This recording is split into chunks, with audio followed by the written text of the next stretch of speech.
iPhone කියලා ආදරෙන් සාදරෙන් පිළිගන්නවා YouTube වීඩියෝ එකට අද දවසේ. එහෙනම් අද දවසේ මොනවද ඔයාලට උගන්වන්නේ? මොනවද ඔයාලට කියලා දෙන්න උත්සාහ කරන්නේ? කියලා දෙන්න උත්සාහ කරන්නේ බොහෝම සරල දෙයක්. බේසික් දේවල් ටිකක්. මොකද මේ මධ්‍ය රේඛාව කියලා කියන්නේ? කොහෙන්ද මේ මධ්‍ය රේඛාව ගමන් කරන්නේ?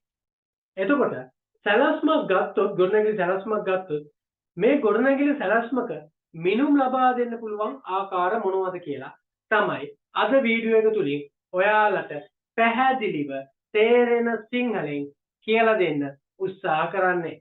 හරිද? හොඳට අහගෙන ඉන්න. මම සරල සැලැස්මක් ගන්නෙ. ඒ සැලැස්ම තුලින් මම ඔයාලට බොහෝ දේවල් කියලා දෙනවා. මොකද අපිට මේ කියන මිනුම් ලබා දී ඇති ආකාර ගත්තොත් ඒ දේවල් හොඳට බලන්න සිද්ධ වෙනවා. මොකද මධ්‍ය රේඛා දුර ගණනයේදී මොකද මිනුම් ලබා දීලා තියෙන ආකාර පිළිබඳ ඔයාලගේ දැනුමක් තිබුණ නැත්නම් එහෙම නැත්නම් මිනුම් ලබා දීලා තියෙන ආකාර අනුව මධ්‍ය රේඛාව කොහෙන්ද ගමන් කරන්නේ කියලා Tamanට අවබෝධයක් නැත්නම් මේ කියන Centerline calculation එක කරන්න අමාරුයි. ඒක නිසා හොඳට අහගෙන ඉන්න මම කියන දේ A to Z මම ඔයාලට කියලා දෙනවා. අද දවසේ මේ කියන YouTube වීඩියෝ එක තුලින් මධ්‍ය රේඛාව කොහෙන්ද ගමන් කරන්නේ සැලැස්මක මිනුම් ලබා දී හැකි ආකාර මොනවද කියලා තේරෙන සිංහලෙන් සරලව ඔයාලට කියලා දෙනවා. right. එහෙනම් අපි ආරම්භ කරමු අද දවසේ වීඩියෝ එක. මෙන්න මේ විදිහට. right. මේ කියන්නේ මම සරල සැලැස්මක් ගන්නෙ. මම සරල සැලැස්මක් ගන්නවා. මේ තියෙන මගේ සරල සැලැස්මක්. මේ තියෙන බිත්තිය කියලා හිතන්නකෝ. මේ තියෙන බිත්තිය. මේ තියෙන බිත්තිය. හරි. එතකොට මේ බිත්තිය ගත්තොත් මේ බිත්තිය thickness එක. මේ තියෙන බිත්තිය thickness එක. එහෙම නැත්නම් බිත්තිය width එක. එහෙම නැත්නම් බිත්තිය ඝනකම කියලා අපි කියනවා. මම මේ කියන බිත්තිය ඝනකම මේ බිත්තිය ඝනකම අපි හිතමු එකක් ලියන්නම්කෝ මම. wall thickness එක. wall thickness එක. හරිද? wall thickness එක. හරි. එහෙනම් මේ තියෙන මගේ සරල සැලැස්මක් කියලා හිතන්නකෝ. කොටුවක් කියන්නේ කමක් නැහැ. හරි? සරල සැලැස්මක් කියලා හිතන්නකෝ. අනේ ආදරණීය දුවේ පුතේ අයියක්ගේ නංගියේ මල්ලියේ මෙන්න මෙහෙමයි. මේ විත්තිය මැදින් යන රේඛාවට තමයි අපි කියන්නේ මම මේ කඩේකින් පෙන්වන රේඛාවට තමයි අපි කියන්නේ මොකද්ද? මධ්‍ය රේඛාව කියලා. මොකද්ද කියන්නේ? මධ්‍ය රේඛාව කියලා. මේ බලන්නකො ලස්සනට යන හැටි. මේ විත්තිය මැදින් යන රේඛාව. ඔව් මේක තමයි අපි කියන්නේ මධ්‍ය රේඛාව කියලා. ඒකත් අපි නම් කරගමුකෝ. මේ විදිහට. මොකද්ද මේකට කියන්නේ? Centerline එක කියලා. Centerline එක කියලා. මධ්‍ය රේඛාව. හරි? මධ්‍ය රේඛාව. හරි. එහෙනම් මේ බිත්තිය මැදින් ගමන් කරන රේඛාවට තමයි මේ කියන මධ්‍ය රේඛාව කියලා අපි කියන්නේ. ඒ වගේම මේ මධ්‍ය රේඛාව අපි ෆවුන්ඩේෂන් එකක් කියන අපි හිතමුකෝ. හිතන්නකෝ මම ෆවුන්ඩේෂන් ගැන ඔයාලට කියලා දෙනවා. නමුත් සරලව මේ කියන දේ ගැන අදහසක් ගන්නකෝ. මේ තියෙන්නේ වෝල් එක. බ්‍රික් වෝල් එක. මේ තියෙනවා DPC එක.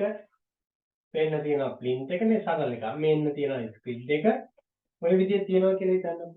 එතකොට බලන්නකෝ මේ කියන මධ්‍ය රේඛාව මේ බිත්තිය මැදින් ගමන් කරන්නේ. මේ බිත්තිය මැදින් ගමන් කරන්නේ.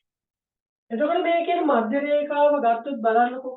ස්ක්‍රිඩ් එකකට පොදුයි, මේ ප්ලින්ත් එකකට පොදුයි, DPC එකකට පොදුයි, මේ බ්‍රික් වෝල් එකකට පොදුයි. එතකොට මේක ගත්තොත් excavation of trenches වලට පොදුයි. ඔය වගේ දේවල් වලට මේ කියන Centerline එක කොච්චර වැදගත් වෙනවද කියලා බලන්නකෝ ගණනය කිරීම වලට. නේද? එතකොට මේ මධ්‍ය රේඛාව නිවැරදිව ගණනය කර ගැනීම මගින් අපිට හැකි වෙනවා අපේ quantities නිවැරදිව ගණනය කරගන්න.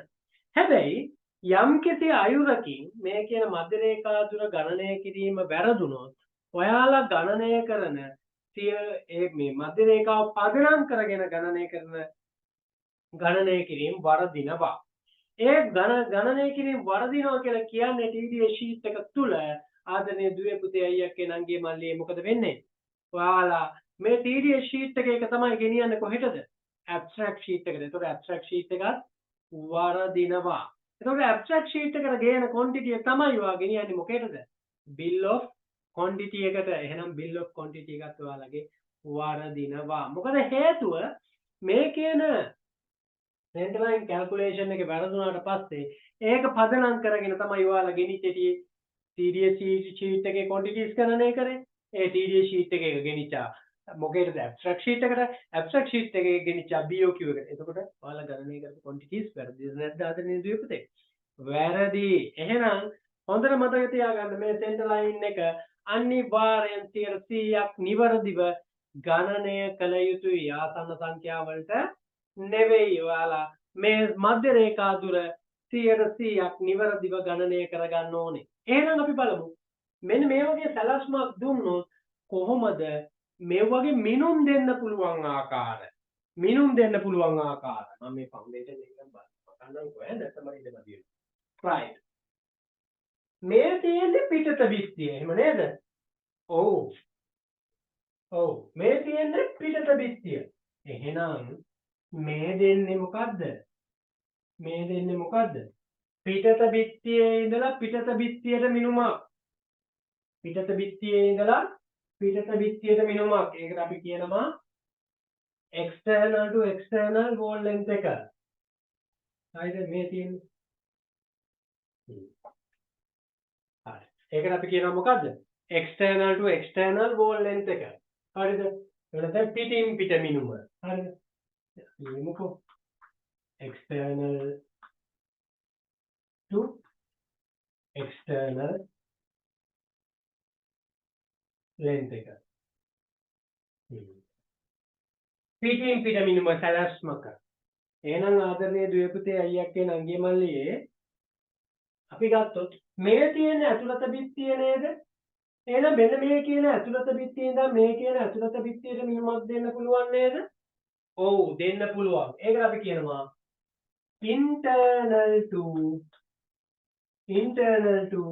internal length එක කියලා. internal length එක කියලා. ඔය තියෙන්නේ ලස්සනට. හරි. ඊළඟට මොකද්ද අපිට දෙන්න පුළුවන්? හරි. ඊළඟට අපිට දුන්න පුළුවන් මොකද්ද? මධ්‍ය රේඛාවටම මේ. එහෙනම් ඒකට දෙන්න පුළුවන් අපිට මිනුම center to center length එක. center to center length එක. ඔන්න ආදරණීය දුවේ පුතේ අයියා කියන අංගේ මල්ලියේ ප්‍රධානතම වශයෙන් සැලැස්මක මිනුම් ලබා දෙන්න පුළුවන් ආකාර. හරි. මේ ආකාරයට අමතරව තව පොඩි දෙයක් කියලා දෙන්නද? මෙන්න මෙහෙම දෙයක් වෙන්නත් පුළුවන්. මේ තියෙන සැලැස්ම කියලා හිතන්නකෝ. මේ තියෙන සැලැස්ම. හොඳට අහගෙන ඉන්න මම කියන දේ. එතකොට මෙන්න මේ ගමන් කරන්නේ මොකද්ද? මධ්‍ය රේඛාව. එහෙම නේද? ඔව්. මේ ගමන් කරන්නේ මධ්‍ය රේඛාව. හරි. එතකොට මෙන්න මේකට අපි හිතමුකෝ මේ පැත්තෙන් මම හිතනවා මේ විදියට කොටසක් එකතු වුණා කියලා. මේ විදියට අපි කොටසක් එකතු වුණා කියලා හිතන්නකෝ. එතකොට මේ මධ්‍ය රේඛාව මෙහෙම නේද ගමන් කරන්නේ. හරි. එතකොට මෙන්න මේ කියන බිත්තියයි අතර මිනුමක් දුන්නොත්. මෙන්න මේ කියන බිත්තියයි අතර මිනුමක් දුන්නොත් ඒකට අපි කියනවා මම මෙතනින් ලියන්නම් external to internal length එක.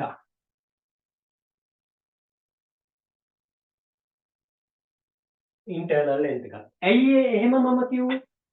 බලන්නකෝ ආදරණීය දුවේ පුතේ. මෙතනින් බැලුවොත් මේක පිටත බිත්තියක් විදියට පේනවා. මෙතනින් බැලුවොත් මේ බිත්තියට මේක ඇතුළත බිත්තියක් විදියට පේනවා. හරිද? ඇතුළත බිත්තියක් විදිහට මෙයා ගණනය කිරීම කරගන්නේදී හිතනවා. හරිද? හරි. දැන් බලන්න මෙන්න මෙහෙම දෙයක්. දැන් බලන්න මෙන්න මෙහෙම දෙයක්. මොකද්ද? right. දැන් මේ මධ්‍ය රේඛාව කොහෙන්ද ගමන් කරන්නේ කියලා අපි බලමු. මේ තියෙන ආදරයේ දුවේ පුතේ පිටින් පිට මිනුමක් නේද? මේ තියෙන්නේ පිටින් පිට මිනුමක්. external to external length එකක්. එතකොට මධ්‍ය රේඛාව කොහෙන්ද ගමන් කරන්නේ? මධ්‍ය රේඛාව කොහෙන්ද ගමන් කරන්නේ? ඇතුළතින් බලන්නකො. මේ පිටින් පිට නම් මිනුම මේ මධ්‍ය රේඛාව ගිහින් තියෙන ඇතුළතින් නේද? ඔව්. එහෙනම් මේ පිටින් පිට දිගට වඩා මේ කියන මධ්‍ය රේඛාවේ දිග අඩුද නැද්ද? අඩුයි. එහෙනම් මධ්‍ය රේඛා දුර හොයනකොට සැලැස්මක පිටින් පිට නම් මිනුම ලබා දීලා තියෙන්නේ මධ්‍ය රේඛාව ගමන් කරන්නේ ඇතුළතින්. ඒ කියන්නේ මොකද්ද? පිටින් පිට දිගට වඩා මධ්‍ය රේඛාවේ දිග අඩුද නැද්ද? අඩුයි. එහෙනම් මොකද්ද සිද්ධ වෙන්නේ? මධ්‍ය රේඛා දුර ගණනයේදී සෑම විටම අඩු කිරීමක් සිද්ධ වෙනවා. පිටින් පිට නම් සැලැස්මෙහි මිනුම් දීලා තියෙන්නේ. හොඳට ඔළුවට දාගන්න මෙන්න මේ කන හරහා මොළයට. හරිද? right. එහෙනම් ඊළඟට මේ තියෙන internal to internal මිනුම. හරි. එල්ලකුරක් නැති වෙලා. හොඳයිම හරි. internal to internal මිනුමක්. මේ තියෙන්නේ. එහෙනම් මධ්‍ය රේඛාව කොහෙන්ද ගමන් කරන්නේ? පිටින්. එහෙනම් ඇතුළතින් ඇතුළත දිගට වඩා මධ්‍ය රේඛාවේ දිග වැඩිද නැද්ද? වැඩි. ඇතුළතින් ඇතුළත දිග මෙච්චරයි, පිටින් මධ්‍ය රේඛාවේ දිග මෙච්චරයි. එහෙනම් දිග වැඩිද නැද්ද? වැඩි. එහෙනම් මොකද සිද්ධ වෙන්නේ? මේ තියෙන ඇතුළතින් ඇතුළත මිනුමක් නම් මධ්‍ය රේඛාව ගමන් කරන්නේ පිටින්. ඒ කියන්නේ මොකද්ද? ඇතුළතින් ඇතුළත දිගට වඩා මධ්‍ය රේඛාවේ දිග වැඩිද නැද්ද? වැඩි. එහෙනම් හොඳට මතක තියාගන්න මේ කන හරහා මොළයට දාගන්න. ඇතුළතින් ඇතුළත නම් මිනුම දීලා තියෙන්නේ සැලැස්මක. මධ්‍ය රේඛාව පිටින් ගමන් කරන නිසා මධ්‍ය රේඛා දුර ගණනයේදී එකතු කිරීමක් සිද්ධ වෙනවා. හරි. ඊළඟට තුන්වෙනි එක දීලා තියෙන center to center. ඒ කියන්නේ මධ්‍ය රේඛාවටමයි මිනුම දීලා තියෙන්නේ. හරි ලස්සනයි නේද? එහෙනම් එකතු කිරීමක් හෝ අඩු කිරීමක් සිද්ධ වෙන්න අවශ්‍යතාවයක් තියෙනවද? අනේ නෑ. ඇයි? මධ්‍ය රේඛාවටමයි ලස්සනට අපිට මිනුම දීලා තියෙන්නේ. එහෙනම් එකතු කිරීමක් හෝ අඩු කිරීමක් සිද්ධ වෙන්නේ නෑ. center to center length එකක් දීලා තිබුණොත් සැලැස්මක මධ්‍ය රේඛා දුර ගණනයේදී. දැන් එනවා මේ හතරට. මේ තියෙන්නේ එකක් external to internal length එකක් දීලා තිබුණා. මේක එනවා නැත්නම් internal to external length එකක් කියලා හිතමුකෝ. කොහොම හිතුවත් එකයි. හරි? right. එහෙනම් බලන්නකෝ. external to internal length එකක් දීලා තිබුණොත් මොකද වෙන්නේ? මෙතනින් බැලුවොත් මධ්‍ය රේඛාව කොහෙන්ද ගමන් කරන්නේ? ඇතුළතින්. මෙතනින් බැලුවොත් මධ්‍ය රේඛාව ගමන් කරන්නේ පිටින්. එහෙනම් එක පැත්තකින් බලපුවාම මධ්‍ය රේඛාව ඇතුළතින් ගමන් කරනවා. අනිත් පැත්තෙන් බලපුවාම මධ්‍ය රේඛාව පිටට ගමන් කරනවා. එහෙනම් බිත්ති දෙක සමාන width එකකින් සමාන thickness එකකින් තියෙනවා නම් බිත්ති දෙක සමාන thickness එකකින් තියෙනවා නම් එකතු කිරීමක් වෙලා නැවත අඩු කිරීමක් සිද්ධ වෙනවා. එහෙම වුණොත් මේ කියන දීලා තියෙන length එකේ වෙනසක් සිද්ධ වෙනවද? නෑ. බලන්න සුළු කරලා. වෙන්නේ නෑ. හැබැයි බිත්ති දෙකේ thickness එක එකිනෙකට වෙනස් නම් යම්කිසි සුළු වෙනස් වීමක් සිද්ධ වෙනවා. හොඳට මතක තියාගන්න. මේ දීලා තියෙන පිටත මිනුමක්. එහෙනම් මධ්‍ය රේඛාව ගමන් කරන්නේ ඇතුළතින්. මේ දීලා තියෙන ඇතුළත මිනුමක්. එහෙනම් මධ්‍ය රේඛාව ගමන් කරන්නේ පිටින්.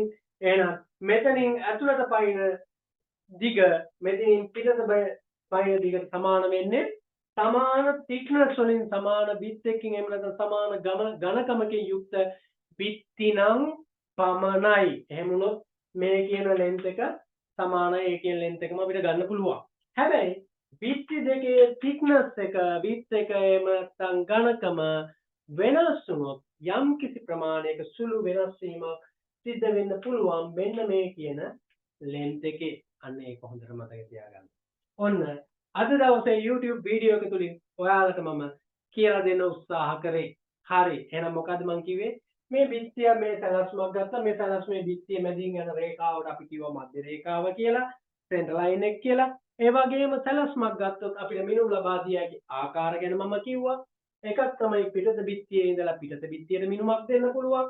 අනිත් එක තමයි ඇතුළත බිත්තියේ ඉඳලා ඇතුළත බිත්තියට මිනුමක් දෙන්න පුළුවන්.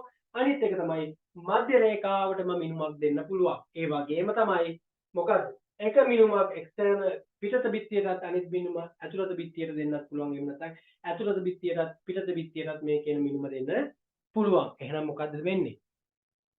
පිටින් පිට නම් මිනුම ලබා දීලා තියෙන්නේ මධ්‍ය රේඛාව ගමන් කරන්නේ ඇතුළතින්. එහෙනම් මධ්‍ය රේඛා දුර ගණනයේදී අඩු කිරීමක් සිද්ධ වෙනවා දාගන්න මොලේට. සැලැස්මක මිනුම් දීලා තියෙන්නේ ඇතුළතින් ඇතුළත නම් බිත්තියේ. එහෙනම් මධ්‍ය රේඛාව ගමන් කරන්නේ පිටින්. ඒ කියලා කියන්නේ ඇතුළතින් ඇතුළත දිගට වඩා මධ්‍ය රේඛාවේ දිග දිගින් වැඩි. ඒ නිසා මොකද වෙන්නේ? එකතු කිරීමක් සිද්ධ වෙනවා. හරි. එහෙනම් මධ්‍ය රේඛාවටම නම් දෙයනේ කියලා මිනුම දීලා තියෙන්නේ. මධ්‍ය රේඛා දුර හොයත් වෙනකොට එකතු කිරීමක් හෝ අඩු කිරීමක් සිද්ධ වෙන්නේ නැහැ. ඒ වගේම external to internal නම් මිනුමක් දීලා තියෙන්නේ එකම thickness එක එහෙම නැත්නම් එකම ඝනකමක යුක්ත බිත්ති නම් තියෙන්නේ. එක පැත්තකින්ද භාගයක් අඩු වෙනකොට අනිත් පැත්තෙන් භාගයක් එකතු වෙනවා. ඒ කියලා කියන්නේ අපිට මේ දීලා තියෙන මිනුමම ගන්න පුළුවන්. හැබැයි බිත්තියේ thickness එක එහෙම නැත්නම් ඝනකම වෙනස් වෙනවා නම් යම් කිසි සුළු අයවකින් මෙන්න මේ කියන දිග වෙනස් වෙන්න පුළුවන්. බිත්ති වල thickness එක වෙනස් වෙනවා නම් පමණක්. අන්න ඔය ටික හොඳට ඔළුවට දාගන්න. මොකද මධ්‍ය රේඛා දුර ගණනයේදී ඉතාමත් වැදගත් වෙනවා වෙන්න මේ කියන කාරණා ටික. එහෙනම් අගතිය පුතේ ඔන්න measurements වල මූලික දේවල් ටික අපි පටන් ගත්තා. මූලික කොටස් ටික අපි පටන් ගත්තා. එහෙනම් වෙන්න හඳුනා ගන්න. සැලැස්මක මධ්‍ය රේඛාව කියන්නේ මොකද්ද? සැලැස්මක මිනුම් ලබා දෙන්න පුළුවන් ආකාර මොනවද කියලා. එහෙනම් ඊළඟ වීඩියෝ එකකින් හම්බෙමු අපි පිටින් පිට මිනුමක් දුන්නොත් කොහොමද මධ්‍ය රේඛා දුර ගණනය කරන්න කියලා එක්සැම්පල් එක සහ ගණනය කිරීම ආකාර කිහිපයක් එක්ක.